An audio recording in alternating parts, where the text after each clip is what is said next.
السلام علیکم۔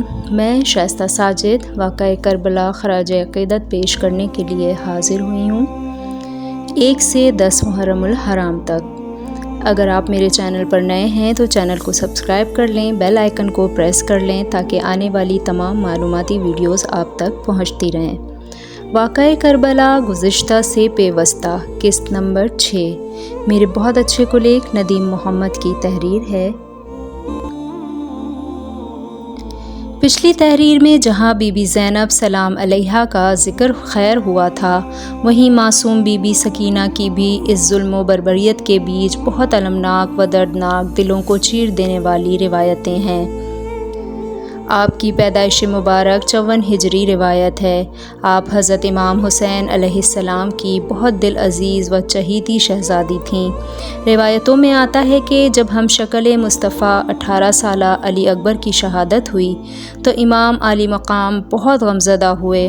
ایک تو جوان اولاد اور اوپر سے وہ جن کو دیکھ کر نانا صلی اللہ علیہ وآلہ وسلم کی یاد آتی تھی۔ آپ علیہ السلام بوجھل قدموں سے خیمے کی جانب لوٹے تو بی بی سکینہ بے چین ہو گئیں اور آپ سے لپٹ کر بھائی علی اکبر کا پوچھا، بابا بھائی کہاں ہے؟ امام علی مقام نے بی بی سکینہ کو ان کی شہادت کی خبر سنائی تو آپ فرتے جذبات سے خیمے کے باہر کو دوڑیں۔ امام علی مقام نے فرمایا، سکینہ صبر کرو۔ آپ نے جواب دیا، بابا وہ کیسے صبر کرے جس کا بھائی اتنی بے دردی سے شہید کر دیا گیا ہو؟ بی بی سکینہ نے اتنی کم سنی و کم عمری میں نہ صرف اپنے بھائی کا، اپنے چچا عباس علمبردار حضرت قاسم اور آخر میں اپنے بابا جانی کے لاشا کو بھی کربلا کی سرزمین میں شام کے سائے ڈھلے ڈھونڈتی نظر آتی ہیں۔ خدایا صبر و استقلال و جرأت کا ایسا منظر اس پس منظر میں معصوم سکینہ کی ہستی کو سزاوار ہے۔ جس روز حضرت مسلم بن عقیل علیہ السلام کو شہید کیا گیا، یہ دن 3 ذی الحجہ 60 ہجری کا ہے۔ اسی روز مکہ مکرمہ سے حضرت امام حسین علیہ السلام کوفے کی طرف روانہ ہوئے۔ آپ کے ہمراہ آپ کے خاندان کے مہکتے پھول شمع رسالت کے روشن چشم و چراغ میں حضرت امام حسین علیہ السلام کے 3 فرزند حضرت امام علی، جنہیں امام زین العابدین بھی کہا جاتا ہے۔ آپ کی عمر مبارک اس وقت 22 برس تھی اور آپ علیل بھی تھے۔ امام علی مقام کے دوسرے صاحبزادے علی اکبر جو ہم شکل مصطفیٰ بھی تھے اور آپ کی عمر مبارک اس وقت 18 برس تھی۔ تیسرے شیرخوار صاحبزادے علی اصغر جن کی عمر اس وقت صرف 6 ماہ تھی۔ آپ علی مقام کی ایک صاحبزادی بی بی سکینہ جن کی نسبت حضرت قاسم کے ساتھ طے پائی تھی، سفر میں ساتھ تھیں۔ بی بی سکینہ کی عمر مبارک اس وقت 7 برس تھی۔ ازواج میں امام علی مقام علیہ السلام کے ساتھ اس وقت حضرت شہر بانو اور حضرت علی اصغر کی والدہ تھیں۔ حضرت امام حسن علیہ السلام کے 4 صاحبزادے حضرت قاسم، حضرت عبداللہ، حضرت عمر اور حضرت ابوبکر اس تاریخی سفر میں اپنے چچا علیہ السلام کے شانہ بشانہ تھے۔ الغرض کوفیوں کی بے پناہ خطوط اور حضرت مسلم بن عقیل علیہ السلام کی بھی ان کے حق میں گواہی کا خط ملنے کے بعد امام علی مقام کے پاس اب کوئی انکار کی صورت نہ تھی۔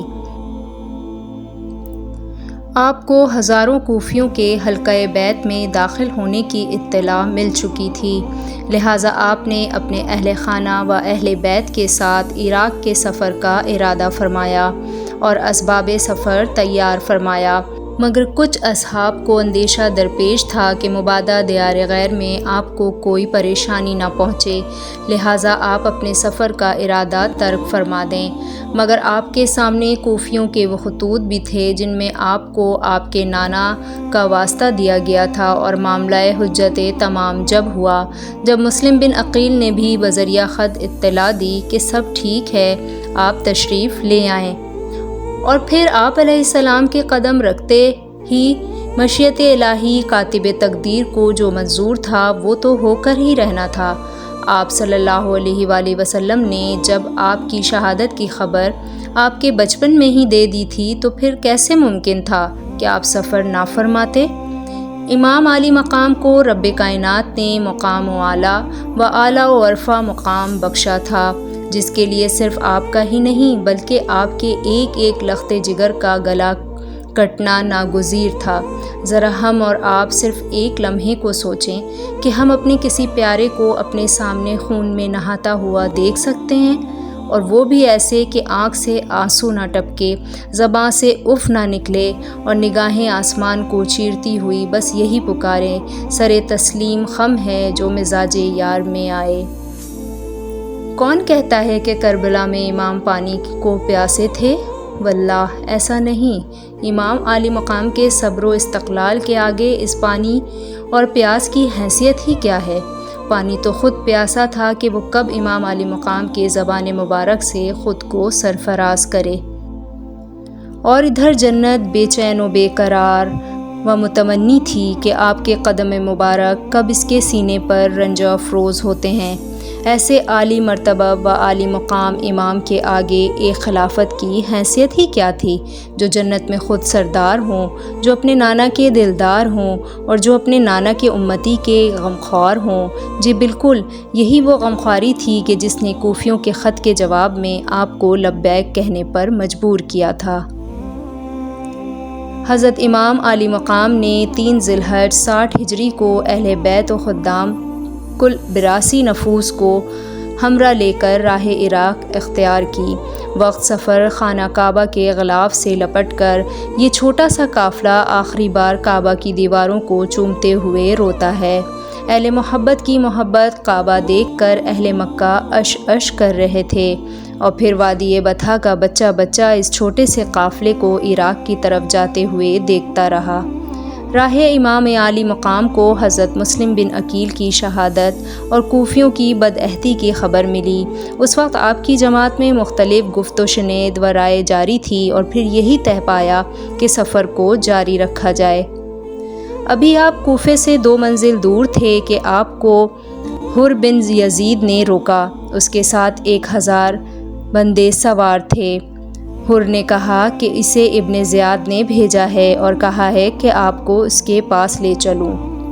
حر نے آپ کی خدمت میں یہ بھی ظاہر کیا کہ وہ دل سے تو ایسا نہیں چاہتا، مگر ابن زیاد کے آگے مجبور ہے۔ حضرت علی مقام نے فرمایا کہ میں خود نہیں آیا، بلکہ کوفیوں کے وہ ہزاروں خطوط ہیں جنہوں نے مجھے آنے پر مجبور کیا۔ اہل کوفیوں، اگر تمہیں تمہاری زبان کا پاس ہو تو میں تمہارے شہر میں داخل ہوتا ہوں، ورنہ یہیں سے واپس چلا جاؤں گا۔ حر نے خدمت میں عرض کیا کہ نہ تو میں آپ کو چھوڑ سکتا ہوں اور نہ واپس جانے دے سکتا ہوں کہ ابن زیاد کا ایسا حکم ہے۔ حر کے دل میں خاندان نبوت و اہل بیت کی حرمت، عزت و رفعت تھی۔ اس نے نمازوں میں حضرت امام حسین کی ابتدا کی تھی، لیکن وہ ابن زیاد کے حکم سے مجبور تھا۔ وہ حضرت امام حسین کے ساتھ کوئی مراعات کرتا تو ہزاروں سپاہیوں کی موجودگی میں اس کا چھپانا مشکل ہوتا، اور یہ بات ابن زیاد تک پہنچتی تو اسے خوف تھا کہ ابن زیاد اس کے ساتھ بہت سختی سے پیش آتا۔ اس خیال و اندیشے سے حر اپنی بات پر اڑا رہا، یہاں تک کہ امام حسین کو کوفے کی راہ سے ہٹ کر کربلا میں رنجہ قدم ہونا پڑا۔ آگے جاری ہے۔